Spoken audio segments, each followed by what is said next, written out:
Entonces, yo se lo había anunciado que volvíamos con nuestro espacio de entrevistas porque estamos junto a la defensora penal mapuche Manuela Arroyo, quien justamente trabaja en varios casos de importancia. Uno de ellos el caso de Luxinger Macay, el otro también como en la defensa, en este caso, del joven Brandon Hernández. Vamos a estar hablando justamente de eso. Manuela, primero, buenas noches, gracias por estar acá. Hola, buenas noches. Bueno, partamos comentando, porque ustedes mañana van a presentar justamente en tribunales un recurso de amparo y una querella justamente en favor de la familia de Sergio Catrilaf. Cuéntanos un poco cuáles son los antecedentes y por qué se van a presentar estos recursos.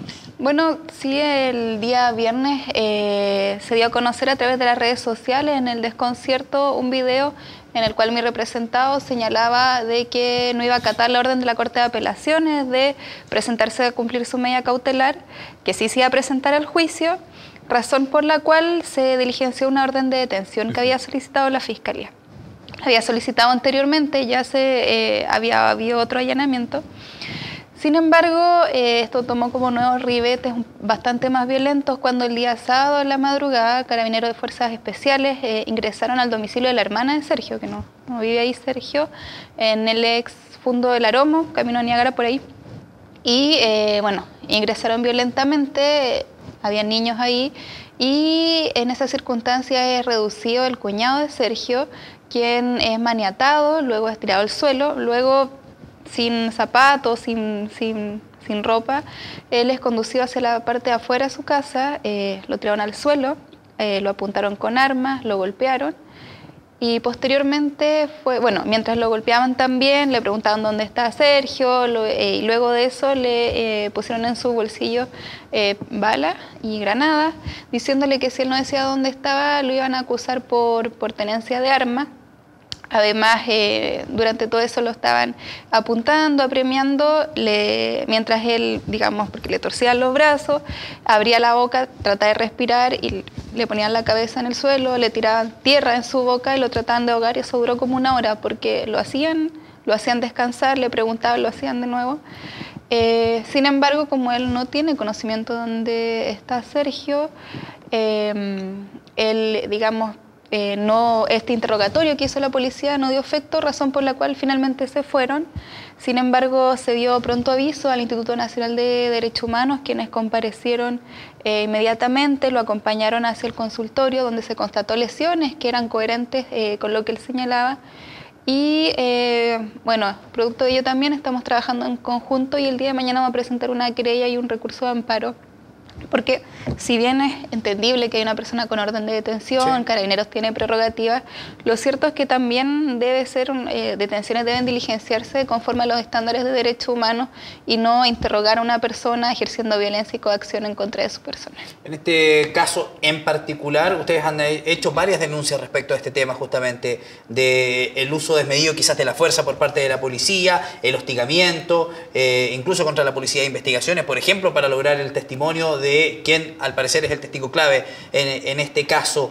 ¿Cómo cambia de cierta forma estas actuaciones de Carabineros la defensa que ustedes están preparando para el juicio? O sea, yo creo que son cosas que son como accesorias a la dinámica misma del juicio. Yeah.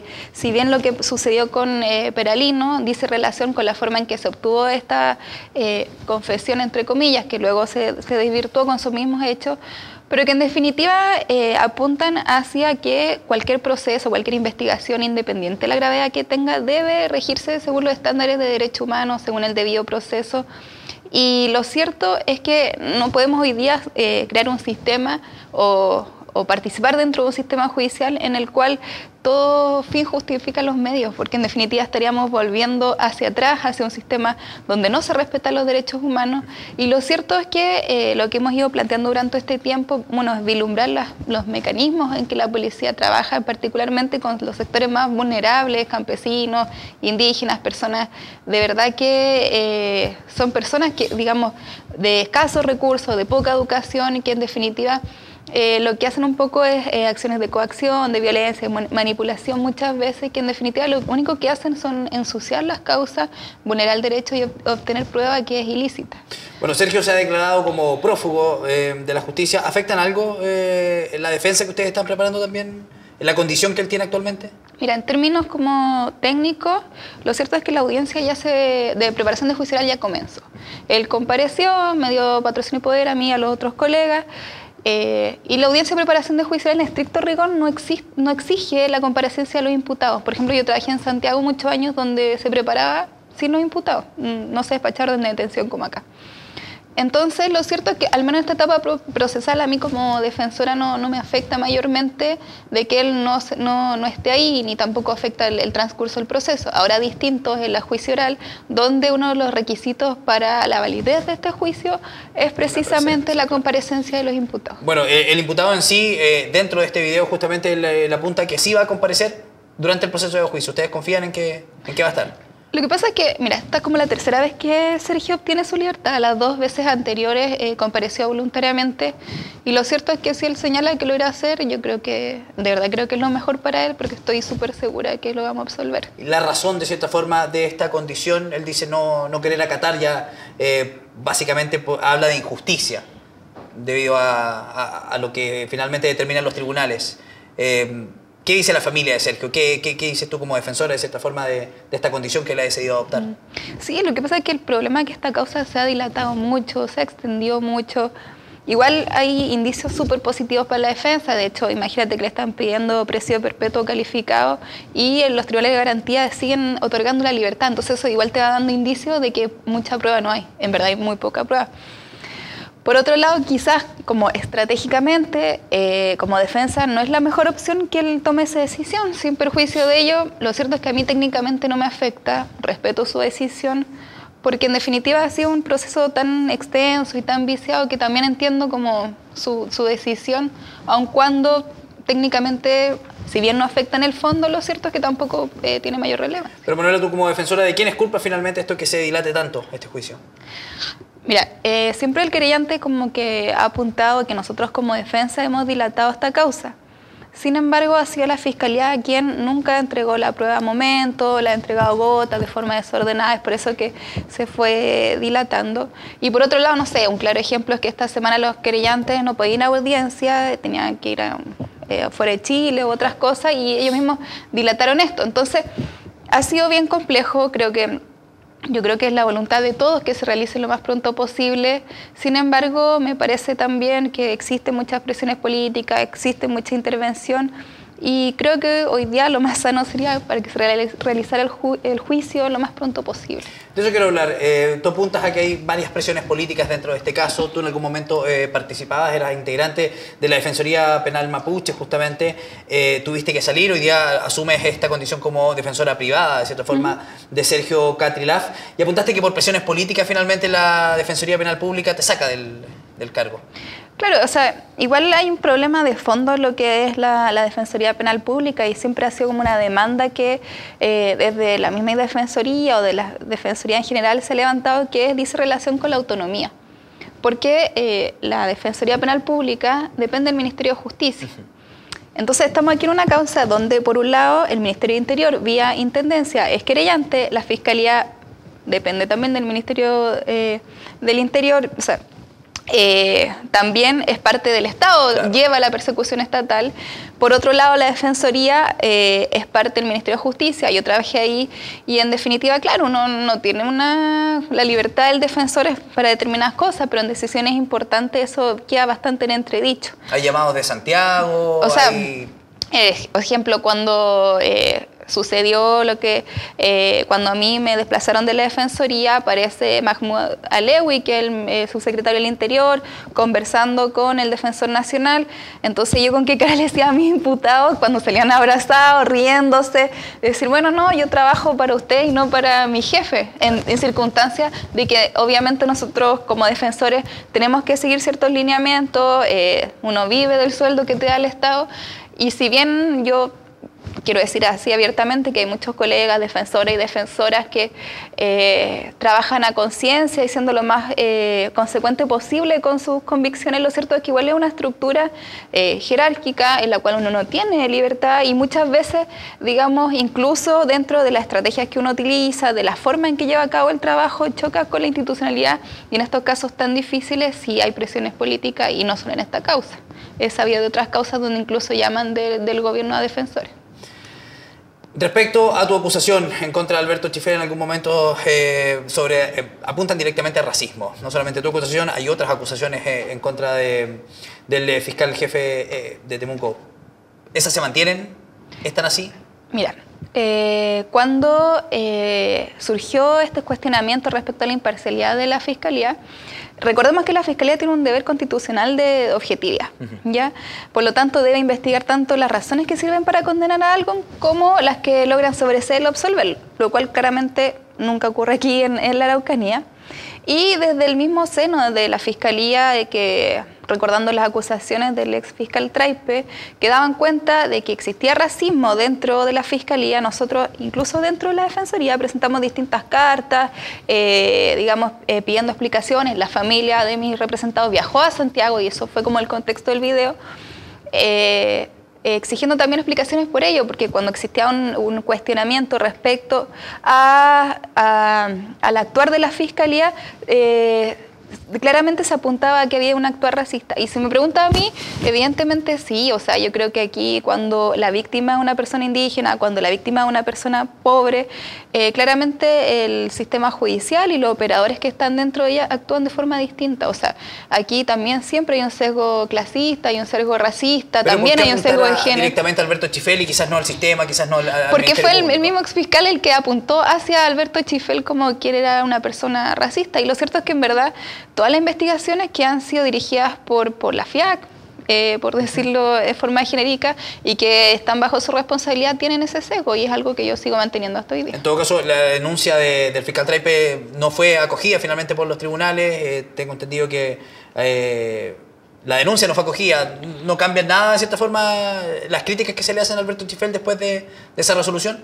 Lo cierto, claro, es que no es un hecho aislado. Estamos hablando también de una historia, de una experiencia de trabajo, donde yo creo que en definitiva, quizás igual dentro de la litigación, uno, digamos, como que en una persona representa o apunta hacia, digamos, enfocar una idea y explicitarla en ello, pero sí, yo creo que sí hay un actuar racista, porque evidentemente cuando, por ejemplo, en estos casos, cuando hay personas que son vulneradas sus derechos, e incluso, por ejemplo, el mismo cuñado de Sergio, hace un mes atrás le quemaron al lado de su casa un galpón, y la Fiscalía casi nunca hace nada. Entonces es bien complicado cuando uno ve las diferencias entre unas personas y otras, y eso es algo que se nota. Bueno, la preparación de juicio oral, en todo caso, continúa este 31 de marzo. Se ha determinado una fecha para que continúe este proceso. De cara a lo que se viene en el juicio, ustedes apuntan a que las pruebas que tiene la Fiscalía no son contundentes, por eso se ha dilatado quizás tanto este proceso. ¿Qué esperan ustedes finalmente del resultado de lo que se dé de aquí para adelante? Mira, estamos hablando de una causa de mucha connotación, de mucha extensión, pero lo cierto es que la única prueba real que tienen es la declaración de un coimputado, que en el único momento el que pudo declarar frente a un defensor, frente a un juez, dijo que había sido coaccionado, que había sido presionado para declarar esto. Y lo cierto es que a mí no me cabe pero ninguna duda que no solo Sergio, ninguno de los imputados tuvo participación en ello, porque, o sea, uno ve, conoce a las personas y va viendo cómo son las cosas. Creo que aquí también es insostenible que por los solos dichos de una persona que no se corroboran en ningún otro hecho objetivo se pueda dar crédito y se pueda mantener una prisión preventiva, lo cual ha sido acogido en innumerables ocasiones por el Tribunal de Garantía, dándonos a nosotros bastantes indicios de lo que va a ser una pronta absolución. Ya para ir cerrando, el caso de Brandon Hernández, que también lo estás llevando, hace solamente unos días justamente se hizo una reconstitución en el lugar donde ocurren estos hechos. Ustedes han apuntado directamente a la participación de este carabinero. ¿Qué acciones están siguiendo hoy día legales para conseguir quizás algo de justicia para este joven? Mira, ahí claramente hay un ejemplo de racismo, yo creo, y de discriminación. Porque yo creo que si hubiera sido en otro contexto, si un niño del colegio, no sé, no me sé los colegios de Temuco ya, un colegio particular de Temuco, un carabinero le dispara en la calle, afuera de su casa, en un barrio residencial privado, ¿tú crees que al carabinero no le hubiera pasado nada? ¿Que no lo hubieran detenido? Claramente esto no es así. Estamos hablando de un carabinero que le disparó muchos perdigones a un niño que casi se muere en Angol, donde finalmente quedó apercibido, ni siquiera lo pasaron a control de detención. Y en un primer momento la Fiscalía apuntó la investigación hacia un cuasi delito de lesiones, lo cual siempre nos generó suspicacias porque no se condecía con la declaración de Brandon, del menor. que es un chico que no tenía por qué estar mintiendo. Y posteriormente, bueno, hubo una primera reconstitución de escena en la cual participó el carabinero y otros carabineros. Y él señaló que la escopeta estaba mala, que estaba tratando de arreglarla y se le escapó un disparo. Y él se situó como 1,5 metros de distancia de Brandon. Pero lo cierto es que cuando la policía de investigaciones, y ahí quiero reconocer la gran labor que ha hecho la Brigada de Homicidio en esta causa, y también los peritos particulares pudieron corroborar la declaración de este carabinero con peritajes científicos que dan cuenta del ingreso de estos perdigones, porque igual dependiendo de la distancia van dejando huellas distintas, se puede medir como la dinámica de los hechos. Y lo cierto es que aquí lo que decía Carabineros no tenía ninguna relación con los hechos reales. Entonces, este peritaje también, o sea, estas conclusiones de investigaciones producto de la primera reconstitución dieron cuenta de que el carabinero estaba mintiendo. Y la segunda reconstitución, digamos, habían testigos externos a Brandon, que no eran su familia, que estuvieron ahí, y que dieron cuenta de que, claro, que efectivamente el chico se encontraba boca abajo, con las manos detrás de la espalda, cuando este carabinero, el señor Rivera, lo apunta y a 50 centímetros le dispara. Estaba encima de él finalmente, no estaba a 1,5 metros como en algún momento. No, estaba encima de él, le tenía un pie encima. Entonces, aquí yo, por ejemplo, creo que un caso en que, claro, existe un trato desigual respecto a quiénes son los imputados, quiénes son las víctimas. Entonces, creo que eso es muy negativo como políticas públicas y política de la Fiscalía, porque hechos así no pueden suceder, dan una pésima señal como para la región y para la sociedad en general. Ese caso o esa actitud por parte de algunas policías, tú como abogada defensora lo has sentido también en tu contra, porque hubo denuncias también de parte de algunos defensores que también han sido hostigados, apuntan que los van siguiendo, que les sacan fotografías. No sé si te ha pasado a ti también. Mira, como defensora he visto muchas cosas, no solamente el caso Brandon, he visto mucha violencia y sí ha sido un poco difícil. No sé, la carpeta salían transcripciones de conversaciones mías, uno sabe que le sacan fotos, lo siguen, pero igual cuando uno tiene una convicción respecto a que está haciendo algo justo, que es lo que hay que hacer, lo cierto es que es un poco más difícil, y gana menos dinero que el otro abogado, pero en definitiva son cosas que son incorrectas, pero evidentemente trabajando y apuntando hacia ello son cosas que yo creo que espero que se remedien, pero sí efectivamente existe un acoso respecto a quienes trabajamos como en la defensa de los derechos humanos y vinculados también con el pueblo mapuche. Muy bien, pues Manuela Arroyo entonces, defensora justamente de Sergio Catrilaf, uno de los imputados por el caso Luxin Quemarcay, y también de Brandon Hernández, este joven que fue que recibió un disparo justamente de un arma de carabineros. Muchas gracias por estar. Gracias a ustedes por invitarme. Ya, pues yo lo invito ahora a revisar otras informaciones. Nos vamos al deporte, porque Deportes Temuco viaja hasta Santiago para enfrentar a Universidad Católica este fin de semana y esperan, por supuesto, volver con los 3 puntos. Vamos al informe y ya regresamos.